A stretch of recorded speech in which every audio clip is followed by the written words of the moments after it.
कहानी की शुरुआत होती है सन 1962 से, जहां हमें पैसिफिक ओशन के बीचों बीच एक बहुत ही बड़ा शिप दिखाया जाता है जिसका नाम एंटोनिया ग्राजा है। इस शिप पर टोटल 600 पैसेंजर्स मौजूद हैं जो न्यूयॉर्क की तरफ जा रहे हैं। इस शिप में पार्टी चल रही होती है जहां एक बहुत ही खूबसूरत सिंगर गाना गा रही होती है और सभी लोग उस सिंगर के गाने को एंजॉय करते हुए मजे से डांस कर रहे होते हैं। शिप पर मौजूद सभी लोग बहुत ज्यादा खुश थे, लेकिन इन्हें पता नहीं था कि कुछ मिनट बाद उनके साथ कुछ ऐसा होने वाला है जिसके बारे में सोचने से भी डर लगता है। तभी हम देखते हैं कि एक आदमी इंजन रूम से एक लीवर ऊपर की तरफ उठाता है। लीवर के ऊपर उठते ही एक तेज नुकीला वायर टाइट होकर सब लोगों के आर पार चला जाता है। देखते ही देखते सब लोगों के बॉडी के 2 टुकड़े होने लगते हैं। यह एक बहुत ही दर्दनाक माहौल था जहां चारों तरफ खून ही खून फैला हुआ था। एक बच्ची जिसका नाम केटी है वो बच जाती है क्योंकि उसकी हाइट कम थी, जिस वजह से वायर उसके सर के ऊपर से होता हुआ गुजर जाता है। इसके बाद हमें 40 साल के बाद का सीन दिखाया जाता है जहां हम कुछ लोगों को देखते हैं जो एक टग बोट की मदद से एक बड़े शिप को खींच कर ले जा रहे होते हैं। तभी अचानक वो पुराना शिप डूबने लगता है। यह देखकर ग्रुप का लीडर अपनी टीम में से एक लड़की जिसका नाम मर्फी है उसे उस पुराने शिप पर भेज देता है ताकि मर्फी उस पुराने शिप को जिस वायर से बांध कर ले जाया जा रहा था उसे आजाद कर दे, वरना अगर यह पुराना शिप डूब गया तो उसके साथ साथ इनकी ये टग बोट भी डूब जाएगी। मर्फी जब उस पुराने शिप पर पहुंचती है तो उसे पता चलता है कि पुराने शिप के निचले हिस्से में दरार पड़ चुकी है, जिस वजह से शिप में तेजी से पानी भरता जा रहा है और अगले 5 मिनट में यह शिप पानी में डूब जाएगा। मर्फी ये बात अपनी टीम के लीडर को बताती है। यह सुनकर टीम का लीडर मर्फी को ऑर्डर देता है कि जिस वायर से हम इस शिप को खींच रहे हैं उस वायर को आजाद कर दो और फौरन वहां से निकलकर हमारे पास टग बोट पर पहुंचो क्योंकि हम इस पुराने शिप को छोड़कर जाने वाले हैं। तभी टीम के 2 और साथी भी मर्फी के पास पहुंच जाते हैं और वो भी मर्फी को बाहर निकलकर शिप को छोड़ने के लिए कहते हैं, लेकिन इस शिप को ढूंढने में उन्हें 3 महीने लगे थे, जिस वजह से मर्फी इतनी आसानी से इस शिप को छोड़कर नहीं जाने वाली थी। वो शिप को बचाने के लिए नीचे पानी में कूद जाती है, जिसे देखकर ऊपर बैठे 2 साथी भी औजार लेकर मर्फी के पीछे कूद जाते हैं। ये तीनों जैसे तैसे करके शिप को डूबने से पहले ही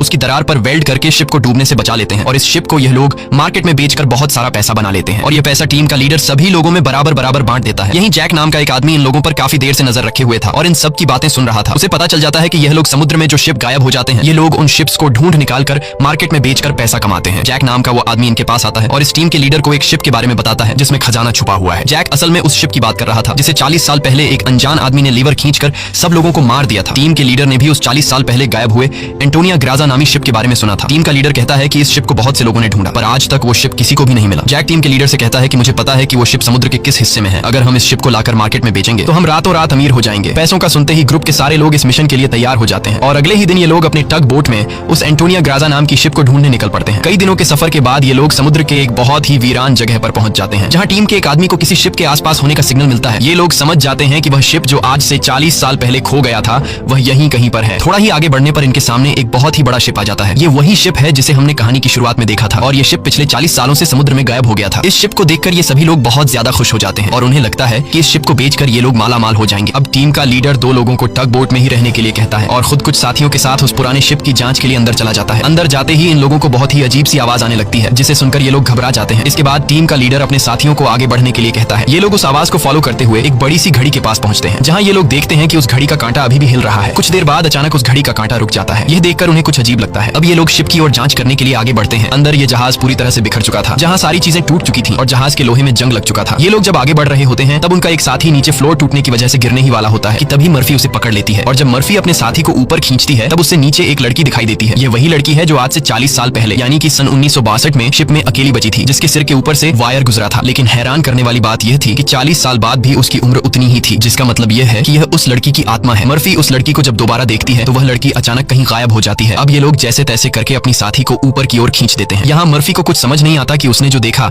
वह सच था या फिर कोई वहम, लेकिन यह सब देखकर मर्फी बहुत ज्यादा डर जाती है। अब यह शिप बहुत ही ज्यादा बड़ा था, इसलिए ये लोग इसे और एक्सप्लोर करने लगते हैं और चलते चलते शिप के मेन कैबिन तक पहुंच जाते हैं जहां जांच करते हुए उन्हें एक डिजिटल वॉच मिलती है। ये देखकर ये लोग कंफ्यूज हो जाते हैं क्योंकि आज से 40 साल पहले इस तरह की डिजिटल वॉच नहीं हुआ करती थी और इस वॉच को देखकर ये लोग समझ जाते हैं कि जरूर हमसे पहले भी यहाँ कुछ लोग आ चुके हैं, जमा हो चुका है। पानी की वजह से शिप का वजन कई गुना बढ़ चुका है, इसलिए इस पुराने शिप को टग बोट से बांधकर ले जाना एक बेवकूफी होगी। अब ये लोग डिसाइड करते हैं कि पहले हम शिप के होल को वेल्ड करके बंद करेंगे और फिर शिप के अंदर मौजूद सारा पानी निकालकर इसे टग बोट से बांध कर ले जाएंगे। कैप्टन की बात सबको ठीक लगती है, जिसके बाद ये सभी अपने अपने काम पर लग जाते हैं। कुछ साथी शिप के होल को रिपेयर करने में लग जाते हैं और कुछ शिप के अंदर मौजूद खजाना ढूंढने में लग जाते हैं। मर्फी खजाने की जांच में आगे बढ़ते हुए एक स्विमिंग पूल के पास पहुंचती है। स्विमिंग पूल को देखकर वह हैरान रह जाती है क्योंकि स्विमिंग पूल पर ढेर सारे गोलियों के निशान थे। अब वह स्विमिंग पूल से जब ऊपर की तरफ आ रही होती है तभी एक बार फिर से वह लड़की मर्फी के सामने आ जाती है, जिसे देखकर डर के मारे मर्फी वापस नीचे पूल में गिर जाती है। उसका सर तेजी से स्विमिंग पूल के फ्लोर से टकराता है और खून निकलना शुरू हो जाता है, पर स्विमिंग पूल उसके खून को अब्सॉर्ब कर लेता है। मर्फी एक बार फिर से जब ऊपर देखती है तो वो लड़की वहाँ नहीं थी और अब वहाँ पर जैक होता है। जैक मर्फी को स्विमिंग पूल से बाहर निकालने में मदद करता है। बाहर निकलते ही मर्फी जैक से कहती है कि मैंने अभी अभी यहाँ पर एक लड़की देखी है, लेकिन पता नहीं वह अचानक कहाँ गायब हो गई। जैक मर्फी से कहता है कि यह तुम्हारा वहम होगा, यहाँ पर कुछ भी ऐसा नहीं है। इसके बाद ये दोनों आगे बढ़ते हैं और इन दोनों के यहाँ से जाने के बाद स्विमिंग पूल पूरी तरह से खून से भर जाता है। दूसरी तरफ टीम के लीडर को उस पुराने शिप के कैप्टन का रूम मिल जाता है। टीम का लीडर जब रूम के अंदर जाता है तो रूम काफी बुरी हालत में था। रिसर्च करने पर टीम के लीडर को वहाँ पर कुछ भी खास नहीं मिला। जब टीम के लीडर की नजर सामने टेबल पर पड़ती है तो वह देखता है कि टेबल पर एक शराब की बोतल और ग्लास में किसी ने पैक बनाकर रखा है। यह सब देखकर ऐसा लग रहा था जैसे अभी अभी कोई शराब पीकर चला गया हो। टीम का लीडर जैसे ही इस ग्लास को उठाकर पीने वाला होता है तब उसकी नजर सामने लगे शीशे पर पड़ती है और शीशे में टीम के लीडर को इस पुराने शिप का कैप्टन दिखाई देता है। यह देखकर टीम का लीडर बहुत ज्यादा डर जाता है और उसके हाथ से शराब की ग्लास गिरकर टूट जाती है और टीम का लीडर डर के मारे वहां से निकल जाता है। इस शिप पर सभी के साथ अजीबोगरीब इंसिडेंट्स हो रहे थे। टीम का एक साथी जिसका नाम मार्क है, उसे इस शिप पर किसी लेडी सिंगर के गाने की आवाज सुनाई देने लगती है। वह उस आवाज को फॉलो करते हुए शिप के ग्राउंड एरिया में पहुंच जाता है जहां पर वह लेडी सिंगर भी मौजूद होती है। ये वही सिंगर थी जिसे हमने कहानी की शुरुआत में देखा था। दूसरी तरफ मर्फी और जैक आगे बढ़ते हुए लॉन्ड्री रूम से बाहर जाने वाले गेट को जैसे ही खोलते हैं तभी अंदर जमा हुआ सारा पानी उनके ऊपर आ जाता है जिसमें कई सारे लोगों की डेड बॉडीज थी। मर्फी और जैक डर के मारे वहां से आगे बढ़ने लगते हैं। आगे बढ़ते हुए उनके सामने एक कैबिन का दरवाजा खुलता है। अंदर जाने पर जैक को एक बहुत ही लग्जरी कार मिलती है जिसे देखकर वह बहुत खुश होता है, पर मर्फी को यहाँ कुछ गड़बड़ महसूस होता है, इसलिए वह जल्दी ही यहाँ से निकलना चाहती थी। तभी एक दूसरे रूम से उन्हें कुछ हिलता हुआ नजर आता है। जब ये दोनों उस चीज के करीब आते हैं और उसके ऊपर रखा हुआ सामान हटाकर देखते हैं तो उनकी आंखें खुली की खुली रह जाती हैं क्योंकि वहां पर सोने से भरा हुआ एक बॉक्स पड़ा था। ये देखकर मर्फी अपने बाकी साथियों को तुरंत बुला लेती है और जब सब यहाँ पहुंचते हैं तो सामान हटाने पर उन्हें इसी तरह के 9 बॉक्स मिलते हैं और हर एक बॉक्स में 28 गोल्ड प्लेट्स पड़ी हुई थी जिसे देखकर सभी की खुशी का ठिकाना नहीं रहता क्योंकि ये सभी रातों रात अमीर हो गए। इतने बड़े खजाने को ढूंढने के बाद ये लोग डिसाइड करते हैं कि इस शिप को यहीं छोड़ देंगे और सिर्फ सोना यहाँ से लेकर जाएंगे। इसके बाद ये लोग सारा का सारा गोल्ड अपने टग बोट पर रख देते हैं और अब ये लोग यहाँ से निकलने की तैयारी करते हैं। टग बोट को चलाने वाला कैप्टन बोट को स्टार्ट करने के लिए इंजन की सफाई करने लगता है और तभी हमें दिखाया जाता है कि टग बोट में रखा गया सिलेंडर का वाल्व अपने आप चालू हो गया है जिससे हवा में गैस फैलना शुरू हो जाता है। वही मर्फी एक बार फिर से उसी लड़की को देखती है जो उसकी तरफ तेजी से भागती हुई आ रही होती है जैसे वह मर्फी को कोई बात बताना चाहती है, पर तभी उसे कोई पकड़कर नीचे धकेल देता है और जैसे ही टग बोट का कैप्टन इंजन को ऑन करता है तभी सिलेंडर से निकली गैस की वजह से पूरे बोट में एक बहुत ही बड़ा ब्लास्ट होता है जिसमें टग बोट का कैप्टन मारा जाता है। अब ये लोग समुद्र के बीचों बीच एक सुनसान शिप पर फंस चुके थे। ये सभी लोग बहुत ज्यादा परेशान होते हैं क्योंकि उनके पास जो यहाँ से निकलने का टग बोट था वह पूरी तरह से तबाह हो चुका था। इनका एक साथी जिसका नाम मार्क है वो अपनी गर्लफ्रेंड की फोटो देखकर बहुत ज्यादा परेशान हो जाता है क्योंकि 2 हफ्ते बाद उनकी शादी होने वाली थी और अब उसे लगता है कि वह कभी भी यहाँ इस शिप से बचकर नहीं जा पाएगा। परेशानी में मार्क वहाँ रखी कई साल पुरानी शराब पीने लगता है। दूसरी तरफ मर्फी भी कंफ्यूज्ड होती है कि उसे बार बार वह लड़की क्यों दिखाई दे रही है, इसीलिए मर्फी उस लड़की के बारे में जानने की कोशिश करती है। वह शिप के डेटा में पैसेंजर्स के नाम चेक करती है जिससे उसे पता चल जाता है कि जो लड़की उसे दिखाई दे रही है उसका नाम केटी है। रिसर्च करते हुए वह केटी के रूम तक पहुंच जाती है जहां अलमारी का दरवाजा खोलते हुए उसे केटी का ढांचा मिल जाता है जिसे देखकर मर्फी बहुत ज्यादा डर जाती है। फिर जैसे तैसे करके मर्फी खुद को संभालती है और उस ढांचे के गले में लटके लॉकेट को उतार कर देखती है जिसमें उस छोटी लड़की के पेरेंट्स की फोटो थी जो उसके पीछे ही खड़ी थी। उसे देखकर मर्फी को एक जोरदार झटका लगता है। केटी कहती है कि वह लॉकेट बंद मत करना क्योंकि बहुत साल बाद मैं अपने मॉम डैड को देख रही हूँ। मर्फी को अब भी यकीन नहीं हो रहा था कि वो एक मरी हुई लड़की से बात कर रही है, पर जब वह लॉकेट को केटी के हाथ में देने लगती है तो लॉकेट केटी के हाथ से आर पार चला जाता है और अब जाकर मर्फी को यकीन हुआ कि यह लड़की कोई इंसान नहीं बल्कि एक आत्मा है। केटी मर्फी को बताती है कि इस शिप पर और भी कई सारे लोगों की आत्मा कैद है और तब तक यह सोल यहाँ से आजाद नहीं हो सकती जब तक उस आदमी को न मारा जाए जो लोगों की आत्मा को यहाँ पर कैद करता है। मर्फी केटी से पूछती है कि कौन है वो आदमी जिसने तुम्हें और बाकी लोगों की आत्माओं को यहाँ कैद कर रखा है। केटी जैसे ही मर्फी को उस आदमी के बारे में बताने वाली होती है तभी अचानक छत पर कुछ अजीब से कीड़े निकलने लगते हैं जिसे देखकर केटी बहुत ज्यादा डर जाती है और वह मर्फी से कहती है कि जल्द से जल्द इस शिप से तुम लोग निकल जाओ वरना तुम लोग मारे जाओगे। इसके बाद केटी गायब हो जाती है। दूसरी तरफ मार्क पूरी बोतल पीने के बाद उसे चक्कर आने लगा। उसके आसपास पड़े सभी टेबल और चेयर्स हिलने लगते हैं। देखते ही देखते सब कुछ रिपेयर होकर नया हो गया और आज से 40 साल पहले जो लोग इस शिप में मारे गए थे वह दोबारा से मार्क के सामने जिंदा खड़े हो गए। मार्क बीच में खड़ा था जिसके चारों तरफ लोग उसके लिए तालियां बजाने लगे। शुरू में तो मार्क को भी कुछ अजीब लगता है लेकिन फिर वह सोचता है कि यह सब शराब का कमाल है। अगले ही पल वह लेडी सिंगर मार्क के करीब आ गई और वह मार्क के साथ इंटीमेट होने लगी। लेडी सिंगर पूरी तरह से मार्क को अपने वश में करके अपने पीछे लगा देती है। मार्क भी बिना कुछ सोचे समझे उसके पीछे जाने लगा। बेवकूफ मार्क को पता ही नहीं चलता कि यह सिंगर उसे एक ट्रैप में फंसा रही है। वह लेडी सिंगर फ्लोर के किनारे पर खड़ी होकर मार्क को बुलाने लगती है। मार्क इस सिंगर को हासिल करने के चक्कर में फ्लोर से नीचे गिरकर मारा जाता है। वही हमें टीम के लीडर को दिखाया जाता है। एक शिप होता है जिसका नाम लोरली है। कैप्टन बताता है कि आज से कई साल पहले हमारे पास एक आदमी आया था जिसने हमें लोरली शिप के बारे में बताया। उसने कहा कि लोरेलाई शिप में बहुत ही बड़ा खजाना छुपा हुआ है। जब हमने लोरेलाई शिप को रेस्क्यू किया तब हमें सच में वो सारा खजाना मिला। कैप्टन टीम के लीडर को एक दूसरी फोटो दिखाते हुए कहता है कि ये वो आदमी है जिसने हमें लोरेलाई शिप का बताया था। टीम का लीडर उस आदमी की फोटो देखकर उसके गले में सांसें अटक जाती हैं क्योंकि वह आदमी कोई और नहीं बल्कि जैक था और ये फोटो 40 साल पुरानी थी। 40 साल गुजरने के बाद आज भी उसकी उम्र में कोई बदलाव नहीं हुआ। वह फोटो में बिल्कुल वैसा ही दिख रहा था जैसे 40 साल पहले दिखता था। अब टीम का लीडर समझ जाता है कि जैक को कोई इंसान नहीं बल्कि एक भूत है। ये सब समझते ही टीम का लीडर जल्द ही अपनी टीम को इस शिप से निकालना चाहता था। वह जल्दी से अपने साथियों को ढूंढने लगता है, पर तभी उसके सामने उसका वही साथी आ जाता है जो टग बोट में गैस खुलने की वजह से ब्लास्ट में मारा गया था। दरअसल ये ब्लास्ट में मारे जाने वाले आदमी की आत्मा होती है जो टीम के लीडर को मारने के लिए आगे बढ़ता है। लीडर उससे खुद को बचाने के लिए भागता है, लेकिन तभी उसके सामने मर्फी आ जाती है। अब ब्लास्ट में मारा जाने वाले आदमी की आत्मा तो गायब हो जाती है, पर टीम के लीडर को मर्फी का चेहरा उसी ब्लास्ट में मारे जाने वाले साथी की तरह दिख रहा होता है जो कुछ देर पहले भूत बनकर उसके पीछे आ रहा था। इसीलिए टीम का लीडर मर्फी को भूत समझकर उसके ऊपर हमला कर देता है, पर मर्फी खुद को बचाने के लिए उसके पैर को घायल कर देती है। लेकिन इससे टीम के लीडर का ज्यादा कुछ नहीं बिगड़ता। वह दोबारा से मर्फी पर हमला करने के लिए खड़ा होता है। इससे पहले कि वह मर्फी को मार पाता, तभी पीछे से जैक आकर लीडर को लोहे के रॉड से सिर पर मारकर बेहोश कर देता है। जैक वही आदमी है जो इन सबको यहाँ लेकर आया था। पूरी टीम में सिर्फ टीम के लीडर को ही पता चल चुका था कि जैक कोई इंसान नहीं बल्कि एक डीमन है, और जैक को भी समझ आ गया था कि टीम के लीडर को मेरी सारी सच्चाई मालूम हो गई है। इसलिए वह टीम के लीडर को अपने रास्ते से हटाने के लिए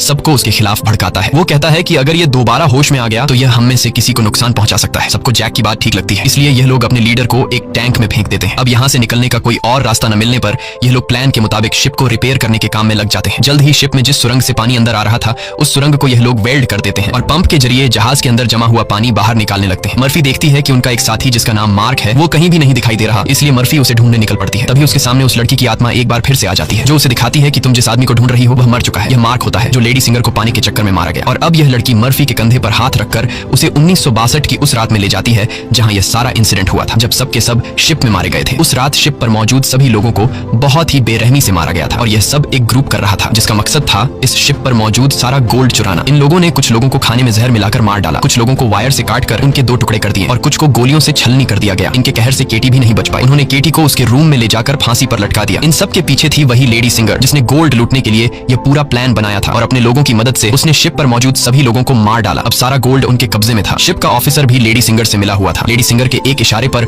वह अपने ही साथियों को मार देता है, लेकिन जैसे ही वह मुड़ता है लेडी सिंगर उसे भी गोली मार देती है। लेडी सिंगर को लगता है कि सारा गोल्ड अब उसी का हो चुका है क्योंकि शिप पर मौजूद सभी लोग मारे जा चुके थे। लेकिन यही एंट्री होती है एक ऐसे आदमी की जो इस पूरे गेम का मास्टरमाइंड था, और वह लोहे की चेन से लेडी सिंगर को लटकाकर मार देता है। मर्फी केटी की मदद से ये सब देख रही होती है, और तभी वह इस गेम के मास्टरमाइंड को भी देख लेती है, जिसे देखकर मर्फी शॉक हो जाती है क्योंकि वो आदमी कोई और नहीं बल्कि जैक है जो इन्हें गोल्ड का लालच देकर यहाँ पर लेकर आया। क्योंकि शिप में छेद हो चुका था और शिप धीरे धीरे पानी में डूब रही थी, इसलिए शिप को बचाने के लिए कुछ ऐसे लोगों की जरूरत थी जो शिप को डूबने से बचा सके। इसलिए जैक ने चालाकी से इन्हें यहाँ लाया। अब शिप पूरी तरह से ठीक हो चुकी थी, इसलिए जैक को अब इन लोगों की कोई जरूरत नहीं थी और अब वह इन सबको भी मार देगा। यह सब समझते ही मर्फी को याद आता है कि हमने जैक की बातों में आकर अपने लीडर को टैंक में बंद कर दिया था। अब मर्फी अपने लीडर की जान बचाने के लिए उसके पास दौड़ कर जाती है, लेकिन अब टैंक में पानी भरने की वजह से लीडर की मौत हो गई होती है। मर्फी अपने लीडर को बचाने के लिए टैंक का कांच तोड़ने की कोशिश करती है, पर टैंक का कांच बहुत ही मजबूत था, इसलिए लाख कोशिश करने के बावजूद भी लीडर को बचा नहीं पाती। इसके बाद मर्फी अपने एक साथी के पास आती है जिसका नाम डॉज है। मर्फी डॉज को जैक की सारी सच्चाई बता देती है और कहती है कि जैक तुम्हें जहां भी नजर आए उसे शूट कर दो, मैं अपने एक और साथी को ढूंढने जा रही हूँ। मर्फी के जाने के कुछ देर बाद जैक डॉज के सामने आ जाता है, जिसे मर्फी ने कहा था